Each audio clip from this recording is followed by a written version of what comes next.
치우렵니다. 내 가슴에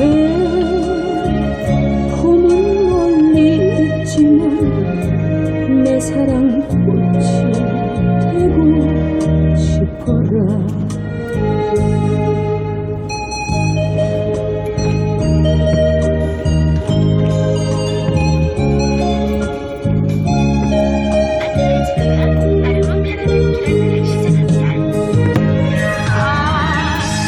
철새처럼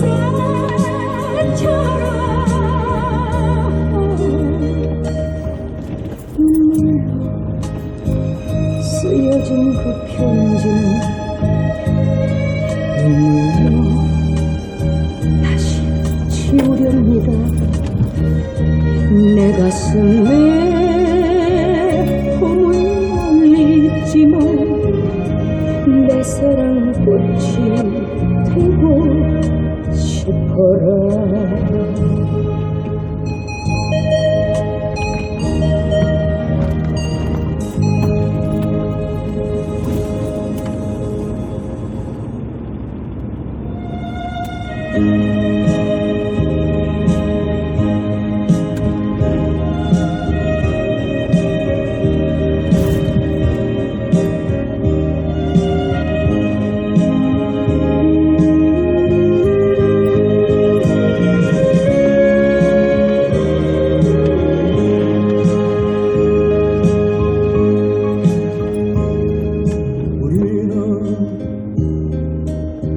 빛이 없는 어둠 속에서도 찾을 수 있는 우리는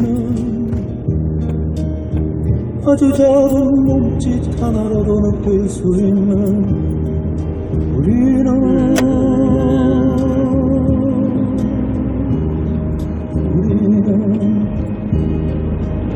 소리 없는 침묵으로도 말할 수 있는 우리는 마주치는 눈빛 하나로 모두 알 수 있는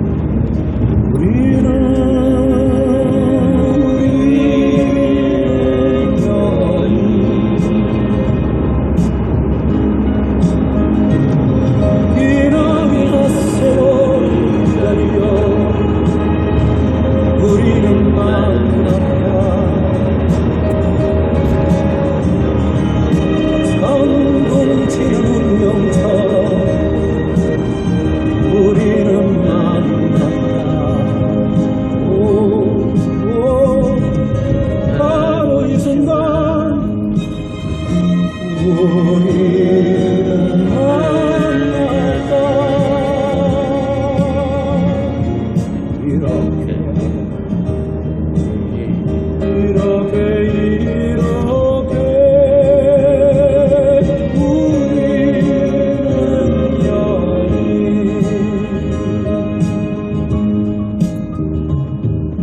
우리는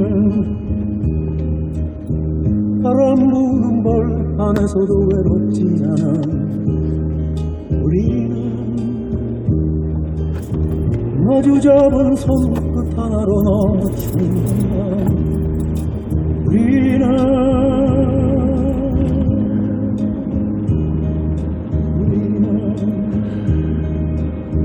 기나긴 겨울 밤에도 춥지 않는 우리는 타오르는 가슴 하나로 넘어찬다. 우리는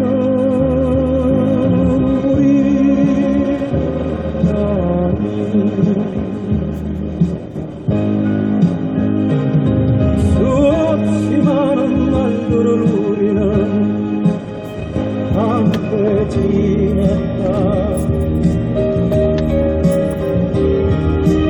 생명처럼 소중한 빛을 함께 지었다. 바로 이 순간 우리는 하나다.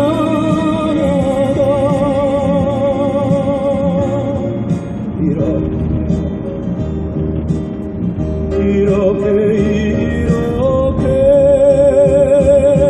우리는 연인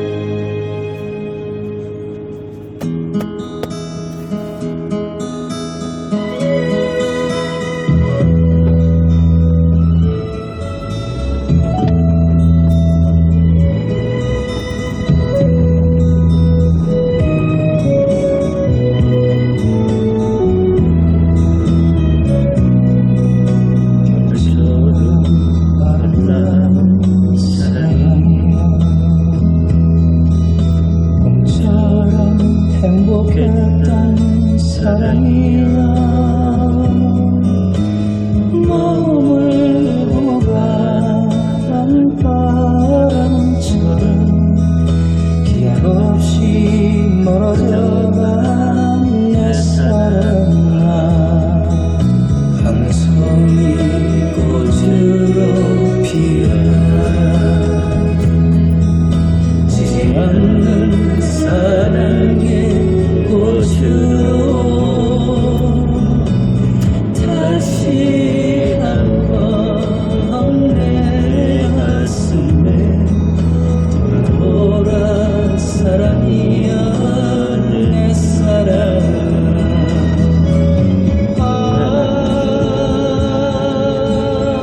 사랑은 타버린 불꽃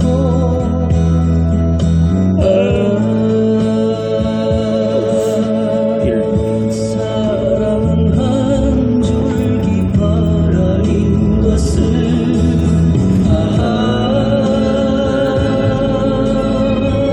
까맣게 잊으려 해도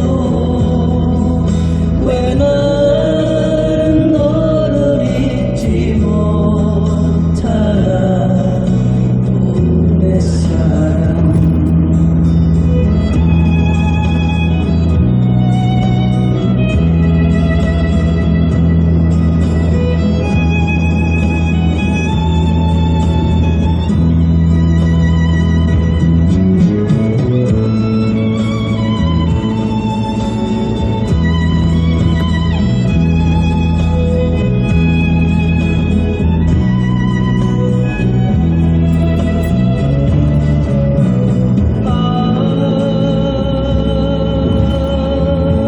사랑은 타버린 불꽃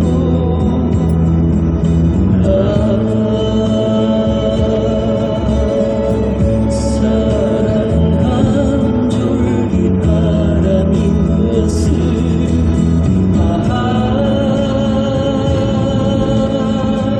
까맣게 잊으려 해도 왜 난 너를 잊지 못하나 내 사랑 내 사랑 영원토록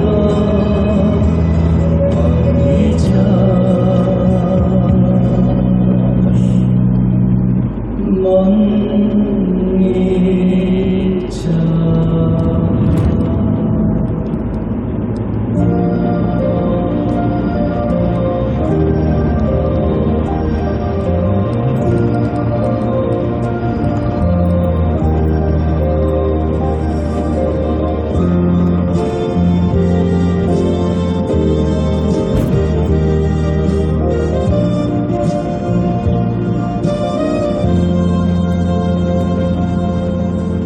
불꽃처럼 살아야 해 오늘도 어제처럼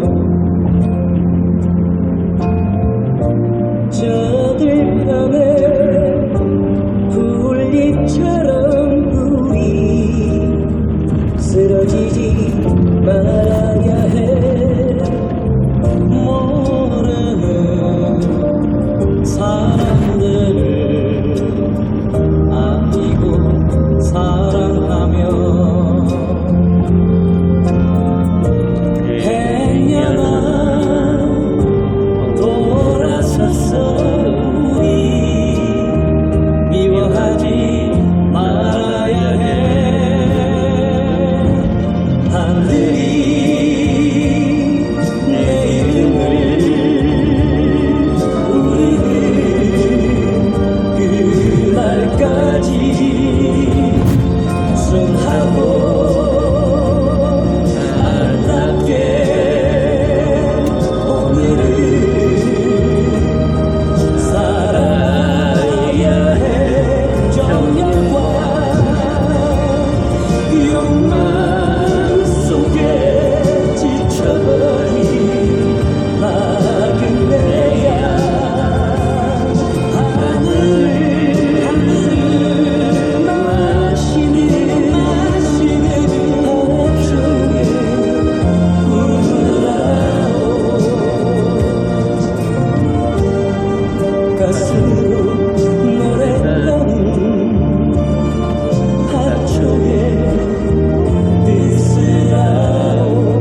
하늘이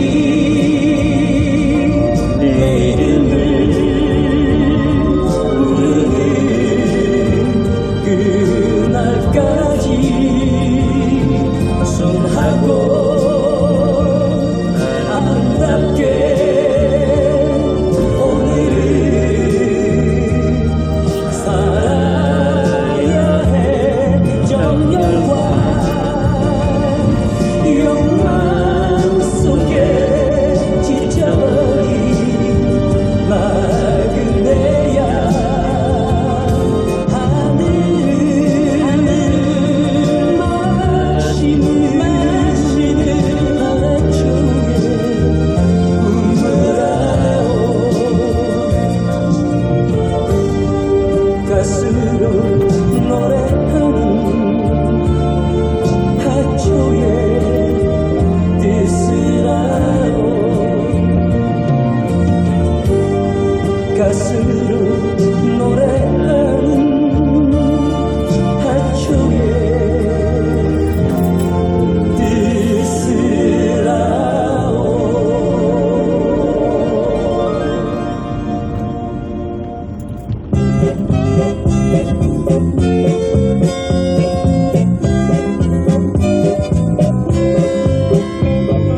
들꽃처럼 왔다가 바람결에 흘러서 석양을 바라보나 바람처럼 왔다가 안개처럼 사라질 조그마한 나의 인생아.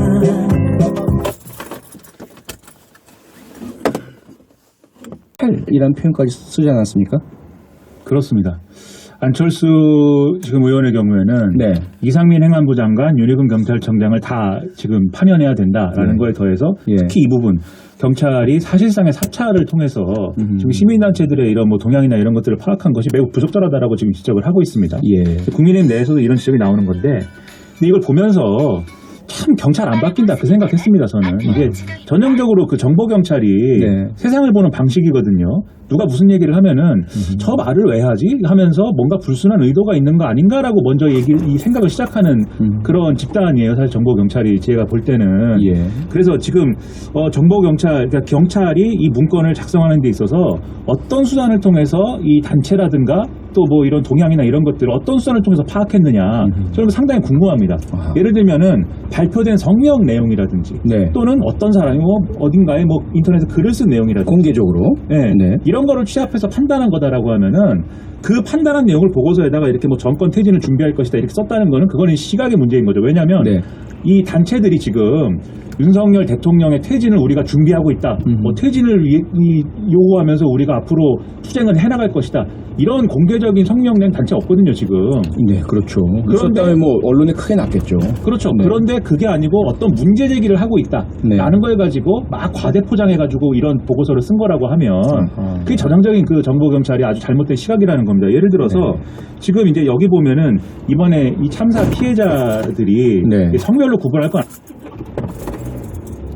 왜냐면은 이 몸의 이제 근육량이나 이런 것 그리고 어떤 힘에서 밀렸던 것 네. 이런 것들 때문에 급히 빠져나오지 못했던 것 이런 것들이 중첩된 이제 문제인 건데 그리고 그 장소에 여성들이 더 많았을 수도 있고요. 그랬을 수도 예, 위험한 있고요. 곳에. 네. 근데 이게 이제 이 경찰이 작성한 참고 자료 이 보고서라는 걸 보면은 네. 일부 여성 단체가 이 사안을 가지고 이제 이 윤석열 정권에서 뭐 여성 가족부를 폐지하고 뭐 이런 문제에 항의하는 네. 반대하는 어떤 근거 중에 하나로서 이 여성의 어떤 피해가 이렇게 가시화돼 있다 이런 논리를 들어서 일종의 또 정부를 공격할 것이다 그럴 것으로 전망된다 이렇게 써놨거든요. 네. 거기에 대해서 여성단체, 이 해당 여성단체가 입장을 냈습니다. 이게 그런 계획을 세운 적도 없고, 그런 논의를 한 적도 없고, 네. 다만 성명에 그러한 피해가 있다라고 적시했고, 그것에 대해서 조치를 취해야 된다고 했을 뿐이다. 네.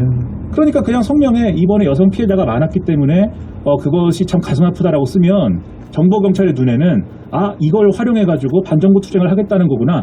이렇게 보인다는 거예요, 지금. 네. 이런 시각을 가지고, 어떻게 이 국민들의 신뢰를 다시 찾고 뭐 이렇게 하겠습니다. 근데 여기서 더 이제 저는 문제시 되는 것은 네. 정보경찰이 이런 보고서를 작성할 때는 지금 SBS 보도나 이런 것들을 보면은 대통령실에 보고할 목적이었던 것으로 생각이 된다라는 거거든요. 예. 보통 경찰이나 이런 권력기관들이 이런 보고서를 작성할 때는 윗선을 만족시켜주는 내용으로 작성하기를 작성을 하려고 합니다. 대체적으로. 네. 이런 내용을 주면 네. 만족해 할 것이다라고 기대한 거 아닌가. 이런 걸 원할 것이다. 그런 점에서는 정권이 지금까지의 과정을 돌아볼 필요가 있다라고 저 같은 사람은 생각을 한다는 거죠. 네. 신인규 변호사, 윤석열 대통령이 경찰 늑장 대응 관련된 내용 이제 공개가 되니까 경로를 했다 이런 보도들이 이어집니다. 그런데 좀 의아한 것이 아니 대통령이 이렇게 정보 분리된 분이 아니잖아요. 경찰과 분리된 분이 아니라 그 행정부의 수장으로서 같은 팀 아닙니까?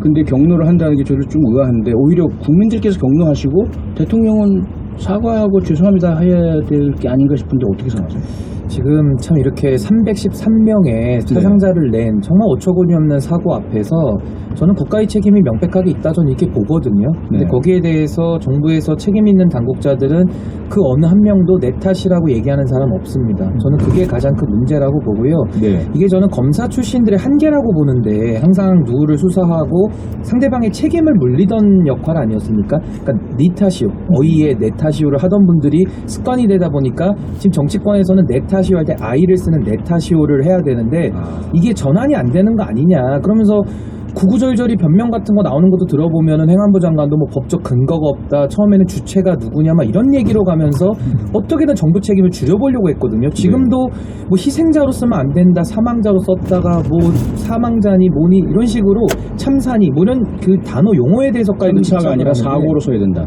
예. 그러니까 저는 그런 것들이 전형적인 관료주의의 나쁜 패단이 지금 나타나고 있다. 저는 이렇게 봐서요. 네. 지금 사실 윤석열 대통령께서도 이거를 유체이탈화법처럼 마치 남의 일 구경하듯이 하면서 경로하고 좀 이럴 때가 아니라 여기에 대한 전국적 책임이 대통령에 있고 그렇죠. 또 여러 차례 안전 문제에 대해서는 무한 책임 느낀다고 본인이 말씀을 하셨습니다. 네. 그렇다면 이런 참사 앞에서는 일단은 내 탓이오로 들어가는 것이 맞고요. 그 이후에 조사를 통해서 실질적이고 구체적인 책임은 이후에 가려야 된다. 저는 이렇게 봅니다. 네. 이제 경로는 예. 저는 이 단어가 좀 항상 마음에 걸립니다. 이게 매 정권마다 제가 뭐 이 단어를 처음 본 게 이명박 정권 때 같은데 네. 그러니까 대통령이 경로했다라고 당 청와대라든가 대통령실이 설명을 하고 네. 언론이 그것을 쓰고 그것을 통해서 대통령의 의사나 생각을 간접적으로 드러내고 실제로 대통령이 경로하는 장면을 촬영하거나 취재해가지고 쓴 건 모르겠어요. 아니지 않습니까? 네, 아니죠. 그러니까 경로했다를 보여주고 싶은 이제 그런 이제 대통령실이나 과거의 청와대 비서실의 어떤 태도가 반영된 이런 단어인데, 네. 근데 저는 그래서 경로했다 이렇게 언론이 보도하는 것에 대해서 다시 한번 생각해봤으면 좋겠고요. 그리고 저는 실제로 윤석열 대통령이 경로했다면 뭐 경로할 수 있다고 봅니다. 네. 경찰이 제대로 일을 처리하지 않았다고 하면, 근데 그 전제는 뭐냐면 이런 모양새여야 되는 것이죠. 대통령이 국민들에게는 정말 미안합니다. 우리가 잘못했습니다라고 하면서 내부적으로는 예.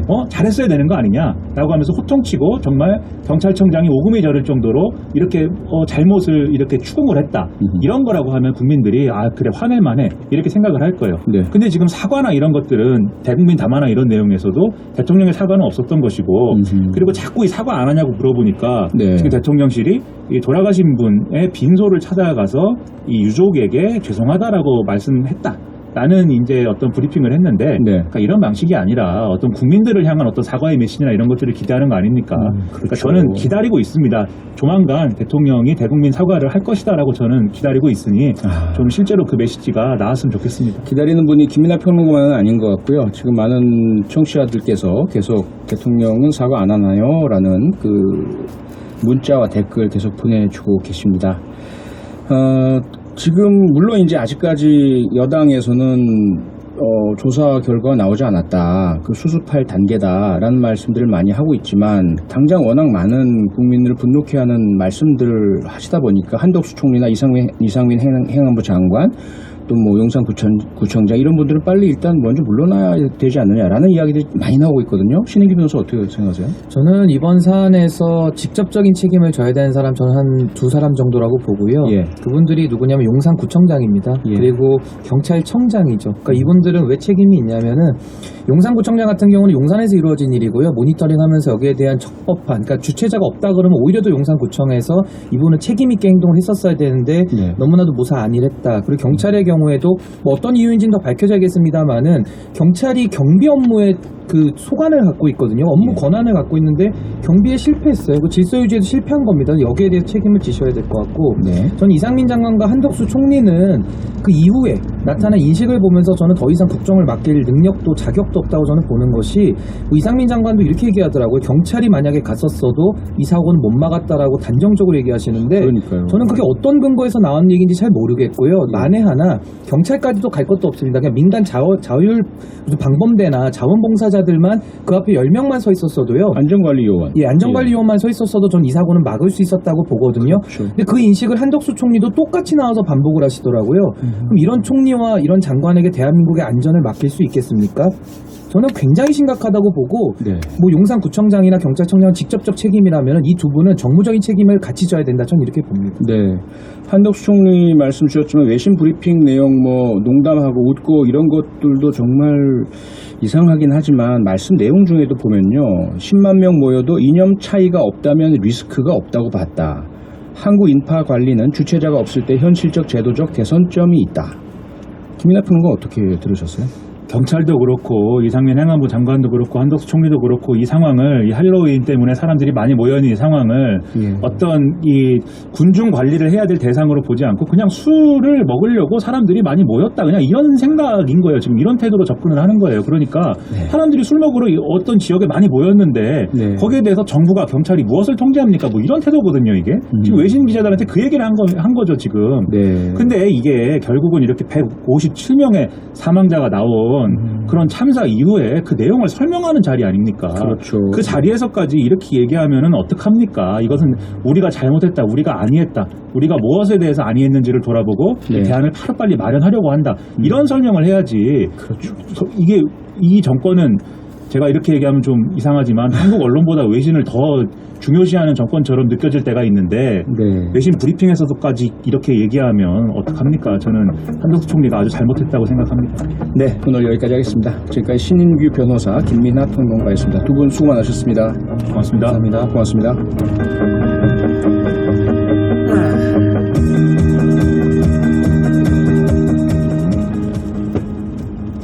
답답하구만.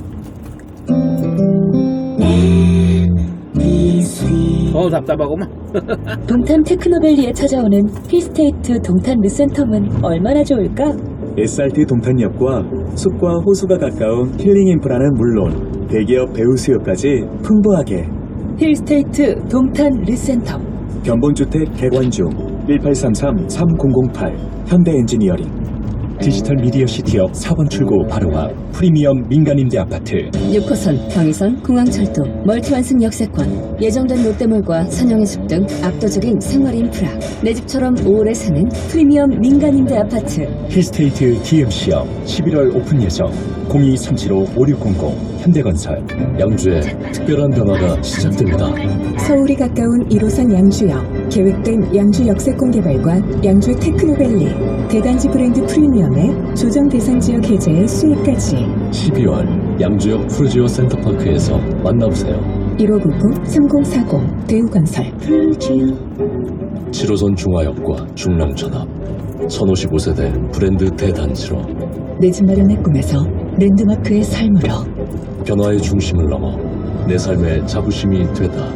리버센 SK뷰 롯데캐슬. 10월 오픈 예정 SK 에코프렌트 롯데건설. 동탄 테크노밸리에 찾아오는 힐스테이트 동탄 르센텀은 얼마나 좋을까? SRT 동탄역과 숲과 호수가 가까운 힐링 인프라는 물론 대기업 배우 수요까지 풍부하게. 힐스테이트 동탄 르센텀. 견본주택 개관 중 1833-3008 현대엔지니어링. 요요 마이크 체크 1, 2, 3 투팍 비트 주세요.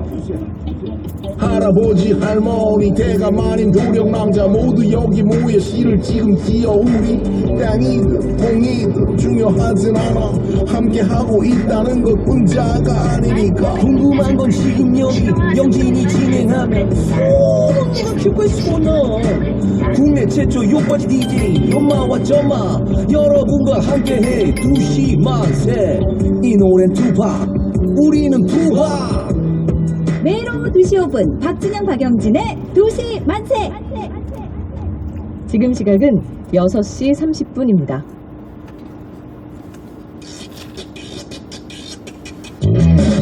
이슈는 쾌, 분석은 K.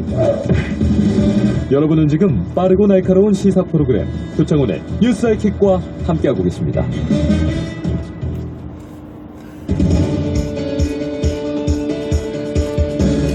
파란만장한 정치의 시간. 이것이 정치다. 정치 프로파일링.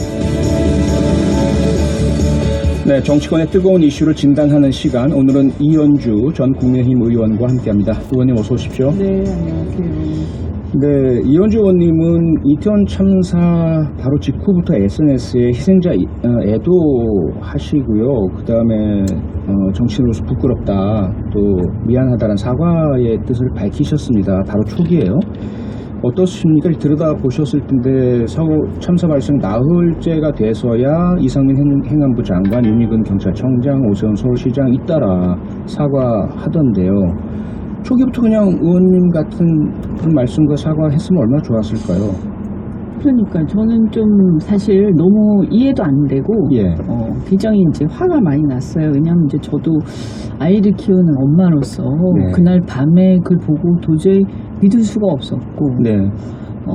그 이후에도 이제 사망자 숫자나 이런 것들을 보면서 너무 끔찍했거든요. 예. 이제 막 우리 부부가 막 같이 울고 막 그랬는데 그거 예. 보면서 네.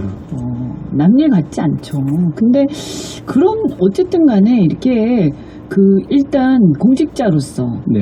내가 못 지켰구나. 내가 조금이라도 더 잘했으면 혹시 좀 살지 않았을까 이런 생각하면 괜히 죄책감이 느껴질 거예요. 제가 어떤 보도를 보니까 네. 예전에 경찰들은 그런 걸 많이 느끼나 그럼요. 보더라고요. 그게 너무 심해서 PTSD 그래서 증상 오고 오히려 그죠 문제죠. 트라우마까지 예. 있는 네. 것 같은데 예. 아니 그런데 사실 지금 상황을 보면 지휘 체계의 문제가 지금 크지 않습니까? 그렇죠. 지원을 요청을 했는데 지원이 제대로 안 된 것 같은 그런 정황들이 네, 기동대 요청했는데 안 네. 갔고요. 네. 그런데 정작 총 책임을 지는 사람들이 아무렇지도 않다? 아무렇지도 않지 않겠지만 어쨌든 그런 태도를 보인다? 이거는 저는 인간적으로 좀 이해가 안 되고 네. 이건 어쩌면 일단 먼저 공직자라면 특히 고위공직자라면 국민과 그리고 희생자들부터 먼저 생각해야 되는데 네. 자기 자기 입장부터 먼저 생각하는 거 아니냐. 이걸 통해서 내가 어떤 책임을 나중에 지어서 어떤 불이익을 받을 것이냐. 그 다음에 어떻게 내가 해야 이걸 모면할 수 있을 것이냐. 이런 생각부터 하는 거 아니냐. 그러니까 이거는 애초에 저는 자격이 없는 사람들이다. 그렇게 할 거면 그런 고위공직을 맡으면 안 돼요. 제 생각에는. 그 자격이 없는 사람들이고요. 네. 이분들이 그러면 나중에 사과를 뒤늦게 한 것도 이제 진정성이 의심되는 거죠. 이게 이제 피할 수 없는 증거. 네. 녹취. 112 신고 녹취. 그거 보면 너무 예. 뻔하잖아요. 그래서 그러니까요. 사실은 법적 책임도 피할 수 없을 것 같은 그런 거 아닙니까? 내용을 예. 보면. 그게 공개가 되면서 도저히 피할 수 없어서 한 거 아니냐. 그것도 결국에는 자신에 대한 생각이 우선되는 거 아니야. 모든 의사결정을 할 때. 너무나 큰일이다. 이 국가의 존재 이유 그리고 고위공직자의 어떤 태도 이런 우리 사회가 전부 다 한 번씩 생각해보는 계기가 되는데 네. 사실 자유민주주의 하지만 그 자유민주주의에서 국가가 원래 주권적 국민의 자유를 그래도 통제하는 근거가 뭡니까? 그런 통제를 통해서 사회 질서를 유지하고 그러면서 국민들의 생명과 안전을 지키기 위함이거든요. 그럼요. 그래서 그 주권자를 통제할 수 있는 권한 공권력이 주어지는 거잖아요. 그렇죠. 자신들이 무슨 잘나가지고 처음부터 임금이거나 그런 거 아니거든요. 네. 그래서 그런데 이 원리를 도저히 이것조차 모르고 있는 사람들 아니냐. 예. 이런 헌법 원리조차도 이게 굉장히 심각하다. 그래서 이대로 가면 저는 우리 사회가 과연 지속 가능하냐. 저는 이런 생각이 들어요. 아까도 제가 잠시 말씀드렸지만 예. 우리가 이제 제가 좀 쭉 봤을 때 예전 탄핵 이후에 어떤 네. 경향들이 있냐면 정치권에 자꾸 고위 공직자들이 정치적 사안에 공을 세우려는 경향들이 있어요. 그리고 정치 세력들한테 줄을 서가지고 네. 나중에 자신이 어떤 정치적 권력이나 추세 가도 또는 승진하는데 눈도장을 찍으려고 하는, 물론 그전에도 그런 게 없진 않았겠지만 그게 너무 눈에 보인다. 그런 것들을 많이 보지 않습니까? 예. 그러다 보니까 어쩌면 국민 전체에 대한 봉사나 희생 이런 것보다는 사명감보다는 네. 거기에 다 정신이 팔려 있는 거 아니냐. 그러니까 그날 같은 경우에도 시위 진압하는데 예. 다 이렇게 그 어떤 병력이나 네. 경찰 인원이나 이런 게 배치가 집중이 돼 있었고 나중에 이게 기동대 지원 요청도 묵살한 이유도 혹시 그런 배경이 있는 거 아니냐.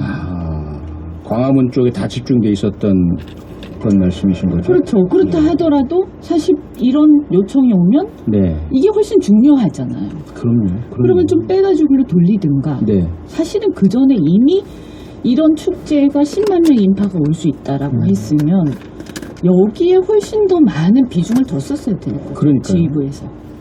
이현재 의원님은 대기업의 임원도 하셨고요. 변호사도 하셨고 국회의원도 하셨고 두루두루 경험하셨기 때문에 아마 그런 경험에서 우러나오시는 고위직들의 어떤 그 심층 분석을 해주셨다고 생각하는데 만약에 그 분석이 사실이라면 정말 좀 소름이 끼칩니다. 대한민국 이래도 될까? 여기서 우리 아이들을 안심하고 키워도 될까?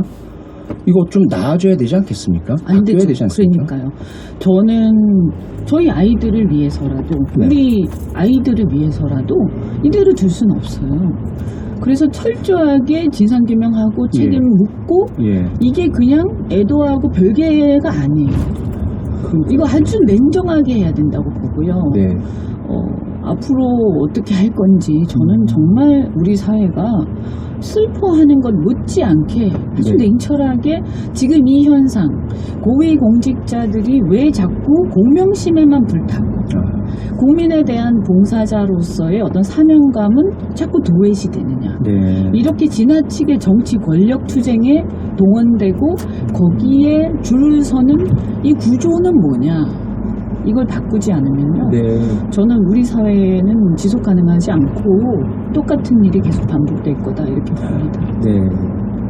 아니 축구 선수들도 상대방 선수가 넘어지면 골을 안 넣고 기다리거든요. 우선 달려가서 구호조치 못하거든요. 그런데 우리 아이들이 100여 명이 숨진 상황에서도 자기 이익, 정파의 이익 또는 뭐 권력에 대한 충성, 공세우기 여기에 몰두하면서 잘못된 조치를 했다고 한다면 그건 정말 영원히 역사가 용서 못할 것 같습니다. 책임 문제인데 물론 다 과연 지금 의원님 분석이 다 사실로 드러날지는 지켜봐야 될 것 같은데 어떻습니까? 지금 당장 우선 여당 내에서조차 이상민 행안부 장관은 즉시 사퇴를 해야 한다는 이야기도 나오던데 의원님 어떻게 생각하세요? 사퇴해야 마땅하죠. 이분은 전 자격이 없는 분이라고 생각을 해요. 아까 말씀드린 것처럼 그 첫 일성, 그죠? 그 자책감 때문에 주무부처 장관이라면 자책감 때문에 자신이 모든 것을 책임지겠다 이런 태도로 나와야 마땅하고 인간이라면 당연히 그렇게 나오겠죠. 그런 생각이 들겠죠. 그리고 대통령께 대해서도 내가 모든 책임을 지고 물러나겠다라고 먼저 얘기하셔야 돼요. 그런데 뭔가 책임을 회피하기 급급한 태도 그리고 국민들의 감정을 아랑곳하지 않는 그런 발언들 보면서 이분은 이런 어떤 행안부, 재난부처의 주무부처 수장으로서의 자격 자체가 없는 분이구나. 더 계시면 큰일 나겠다 이런 생각이 들고 다만 이제 당장 사고 수습이 있으니까 그걸 수습하고 사퇴하시든지 그 시점에 대해서는 조금 더 내부적으로 고민하시겠죠. 그럴 수는 있다고 봅니다. 과거에 세월호 때 이주영 장관. 이주영 해수부 장관. 참 저는 사실 여러 가지 이렇게 평가가 가능합니다만 저는 개인적으로 그분 정말 훌륭하셨다고 보거든요. 저도 그 당시에 상당히 많이 칭찬했습니다. SNS에서. 그래서 어쨌든 그 사태 전반적으로 다 잘했다고 볼 수는 없지만 이주영 장관이 굉장히 헌신적으로 진심으로 그리고 굉장히 진심이셨어요. 근데 사실은 그분이 원래 인품이 좀 훌륭하세요. 그러니까 제가 보면 이런 얘기해서 좀 그렇지만 이게 기본적인 인성의 문제도 있는 거 아니냐. 네. 그래서 정치라는 게 이게 좌우를 떠나가지고요. 예. 정치를 하려는 또는 고위 행정을 하려는 자의 마음의 자세. 저는 이게 무슨 어떤 인맥 이런 것보다 가장 중요한 거 아니냐. 심지어 스펙보다도. 네, 저는 그런 생각이 들어요. 우리가 그런 기준에 대해서도 다시 한번 생각해 볼 필요가 있다. 네. 윤석열 대통령께서는 아직까지 사과를 안 하고 계십니다. 그런데 이제 사흘을 계속해서 빈소 방문을 행동으로 하고 계시고요. 몸으로 이미 사과를 했다라는 대통령실의 이야기도 있는데 어떤가요? 대통령이 쉽게 사과하면 안 되는 건가요? 어떻게 보세요? 아니 사과에 너무 그렇게 인색할 필요는 없죠. 네. 근데 아마 이제 이런 트라우마 같은 게 있는 것 같아요. 사과를 해서 과거에 이렇게 정권이 위태롭게 됐다. 이렇게 생각하시는 분들도 있는 모양인데. 박근혜 전 대통령 당시 말씀이신 거죠? 그때도 그렇고 이명박 대통령 그 광우병 사태. 네네. 그런데 사실은 저는 그것은 잘못 판단하는 것이다 이렇게 봐요. 사과를 해서 위기에 빠지는 게 아니고요. 네. 사과할 잘못이 생겼기 때문에 일단 위기에 먼저 빠져요. 네. 그런데 그걸 진심 어린 사과를 통해서 국민적 신뢰가 회복되면 그 위기에서 벗어나는 거고요. 그게 안 되면 그 위기에서 회복이 안 되는 거죠. 네. 그래서 이제 광우병 사태 같은 경우는 어쨌든 그 사과의 질이나 여러 가지에 대해서는 평가가 다를 수 있지만 네. 어쨌든 사과하고 나서 지지율 나중에 올라가셨어요. 네, 그랬었죠. 올라갔거든요. 네. 예, 예. 나중에 떨어진 건 딴 일 때문에 떨어진 거예요. 네. 네, 그래서 이거를 사과해서 지지가 떨어졌다. 어떻게 그런 생각을 할 수가 있지? 네, 그리고 정치와 행정의 영역은 법정 공방이랑 다르지 않습니까? 그렇죠. 그래서 우리가 꼭 지금 법적 책임을 묻는 것도 아니고 아니죠. 그래서 어떤 정치적 책임, 무한 책임 이런 것들 그다음에 어떤 진솔한 진정 어린 사과 이런 걸 통해서 지금 트라우마 슬픔에 빠져 있는 국민들과 함께하고 그 국민들을 사실 위로해 주는 거예요. 내가 잘못했다 이러면서. 그러니까 우리 좀 내가 잘못했고 모든 조치 다 할 테니까 그만 슬퍼하시고 극복하기를 바란다 이런 메시지를 남기는 거거든요. 네. 그래서 저는 이 전반적인 상황을 봤을 때 대통령께서도 한 번은 아마 하시는 게 좋지 않을까 이런 생각이 들고 다만 그 시기는 지금보다는 조금 1차적으로 이제 조사나 이런 결과들이 이제 그러니까 다 마무리는 아니더라도 1차적인 사실 규명이 좀 됐을 때 그런 것들에 대해서 얘기하시면서 하시는 게 좋겠다. 그리고 이제 장관 책임자들에 대한 문제 같이 함께 하면서. 또 한 가지 미스터리가요. 사실 이제 한덕수 총리에 대해서는 그분의 행정 경험, 그 다음에 또 좌우를 넘나드는 진보 보수 모든 정권에서 일하셨고 그 역량과 능력만큼은 누구도 의심하지 않았지 않습니까? 로펌에서 고액을 받으시고 이런 부분에 좀 역량이 별로 없다고 생각했습니다만. 그러셨어요. 네. 근데 왜냐하면 너무 옛날 분이시기 때문에 지금의 어떤 우리 사회를 이끌어 나갈 그런 역량 없으시죠. 이미 옛날 분이시죠. 그래서 그런가요? 이번에 너무 실망이 크고요. 어떻게 이 참사 앞에서 웃고 농담하고 말씀의 내용도 전혀 사실관계에 부합하지도 않고 어떻게 그런지 참. 이현주 의원님은 이미 역량 부족이라고 생각하고 계셨단 말씀이죠? 맞지 않죠. 지금 이 시대에 우리 국민들의 눈높이하고는 벌써 언제적 얘기예요. 그때는 그 정도면 괜찮았는지 모르겠지만 지금 우리 국민들이 원하고 요구하는 역량은 훨씬 더 높죠.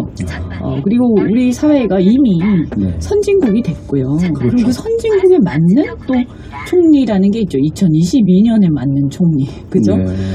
이 얼마나 더 복잡해졌어요. 국정이. 그때처럼 그런 수준으로 그리고 지금 얼마나 많은 정보가 온라인과 여러 가지를 통해서 공유되고 있습니까? 그러니까 굉장히 오픈되어 있고 소통을 잘 하시고 굉장히 글로벌하고 굉장히 세련되셔야죠. 그러면서 국민들이 원하는 어떤 정치적, 정무적 감각까지 다 갖고 계시고.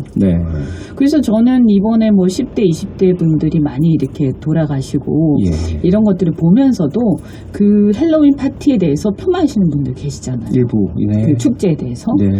이것도 사실 어떻게 보면 그 아이들, 그 10대, 20대에 그때는 이분들은 이 할로윈이라는 그 문화 이런 것들을 또 우리 국내에서 초등학교 이렇게 유치원 다니면서 굉장히 익숙해지고 그것을 축제처럼 즐기던 세대예요. 지금 아이들은 그렇죠. 지금 네. 청년들은. 그게 이상한 게 아니에요. 아니죠. 생활화돼 문제는 있죠. 뭐냐 하면 그 아이들이 예. 즐길 만한 장소도 없고 네. 그런 축제도 없고 젊은이들의 축제도. 예. 그 미국 가면 뭐 코첼라라든지 많잖아요. 예, 예. 그리고 자기가 함께 즐기는 게 아니라 관객으로서만 보잖아요. 우리나라는. 네. 그러니까 이게 너무 우리가 사실 미안해야 되는 거예요. 오죽 갈 데가 없었으면 전국에서 다 모였을까.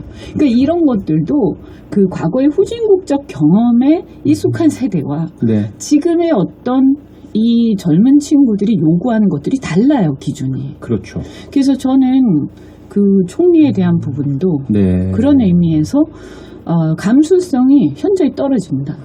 네. 그리고 어쩌면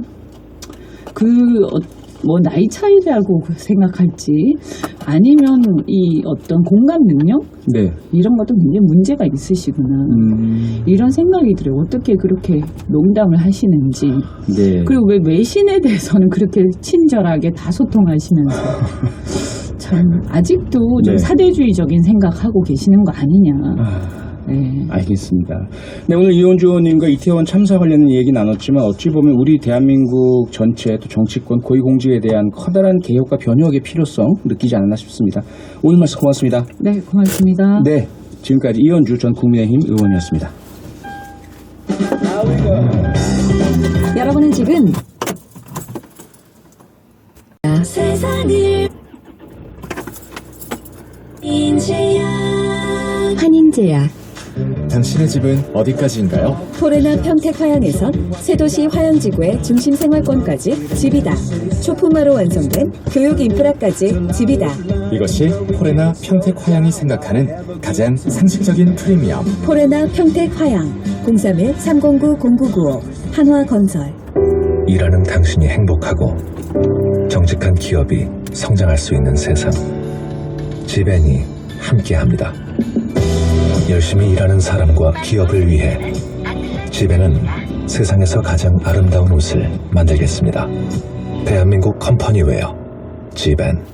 해상항공국제운송은 첼로 스퀘어 경적존에 빛이 파도 첼로 스퀘어 쉽고 편한 디지털 물류 첼로 스퀘어 디지털 물류는 첼로 스퀘어 수미 다수미 난방 텐트 다수미 실내 온도 올라가 난방 요금 내려가 올겨울 따뜻해지는 주문 수미 다수미 난방 텐트. 올겨울 따뜻해지는 주문 수미 따수미 조보아의 따수미 텐트.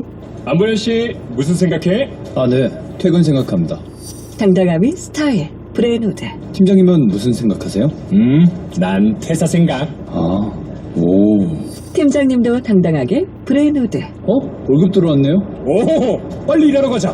비즈니스 멘탈웨어 브레누드.